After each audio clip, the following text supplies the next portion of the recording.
ఈ న్యాచురల్ ఫార్మింగ్కి ఒక ఎకరంకి ఎంత పెట్టుబడి వరకు అవుతుంది?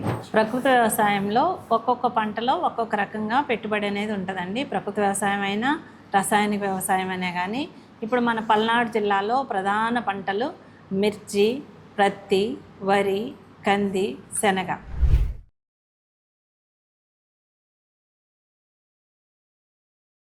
ప్రకృతి వ్యవసాయంలో ఒక్కొక్క పంటలో ఒక్కొక్క రకంగా పెట్టుబడి అనేది ఉంటుందండి. ప్రకృతి వ్యవసాయం అయినా రసాయనిక వ్యవసాయం అయినా కానీ ఇప్పుడు మన పల్నాడు జిల్లాలో ప్రధాన పంటలు మిర్చి, ప్రత్తి, వరి, కంది, శనగ.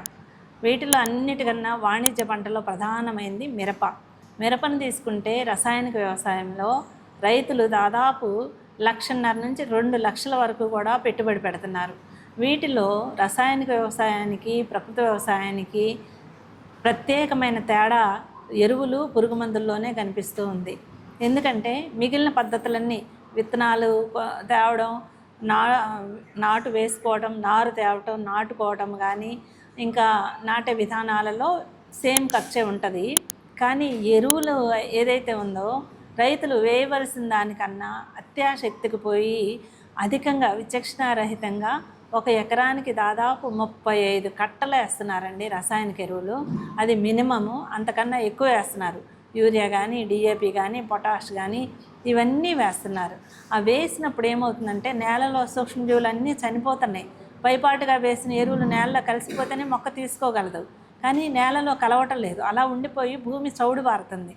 మొక్కలు రోగాలని, తెగుళ్ళని తట్టుకోలేకపోతున్నాయి, పురుగులు ఆశిస్తున్నాయి. వీటి కోసం మరలా పురుగు మందులు పిచికారీ చేయాల్సి వస్తుంది. సో పురుగు మందుల మీద అయితే ఒక మిరప రైతు దాదాపు 70,000 రూపాయలు కేవలం పురుగు మందులకే ఖర్చు పెడుతున్నారు.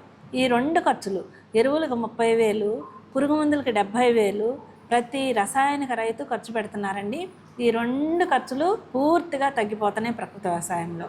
తగ్గిపోవడమే కాకుండా ఒక్క పిఎండిఎస్ అంటే 30 రకాల విత్తనాలతో 25 కిలోల సీడ్ కిట్ రైతు తన పొలంలో వేసుకుంటే ఒక కట్ట రసాయనిక ఎరువులు వేసుకోవడానికి అయిన ఖర్చు ఒక పిఎండిఎస్ కట్ట మీద పెట్టి ఆ కిట్ తెచ్చి ఆయన పొలంలో చల్లుకొని వేసవిలో అంటే ఋతుపవనాలకి ముందు ఆయన పొలాన్ని సిద్ధం చేసుకుంటే ఈ పిఎండిఎస్ వేయటం వల్ల నేలలో కోటాను కోట్ల సూక్ష్మజీవులు అన్నీ అభివృద్ధి చెంది నేలంతా కూడా భూసారం పెరిగి సేంద్రియ కర్బన శాతం పెరిగి నేలలో సాయిల్లో మధ్య మట్టి కణాల మధ్య ఖాళీలు ఏర్పడి ఆక్సిజన్ ప్రసరణ బాగా అంది నేలలో నీటిని నిల్వ ఉంచుకునే సామర్థ్యం పెరిగి కలుపంతా కూడా నివారణ అయ్యి మొక్కలకు కావాల్సిన అన్ని పోషకాలు ఇవ్వటం వల్ల మొక్కలు బాగా బలంగా తయారయ్యి రోగనిరోధక శక్తి పెరిగి ఆరోగ్యవంతమైన పంటలు వస్తాయి.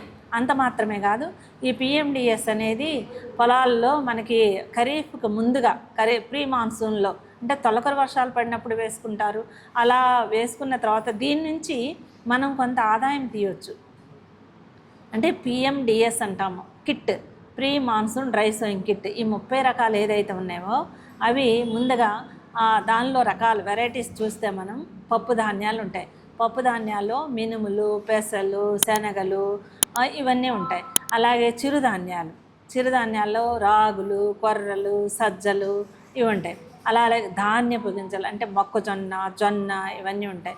అలాగే పచ్చిరొట్ట పైర్లు, జనుము, జీలుగా, పిల్లి పెసర ఇవన్నీ ఉంటాయి.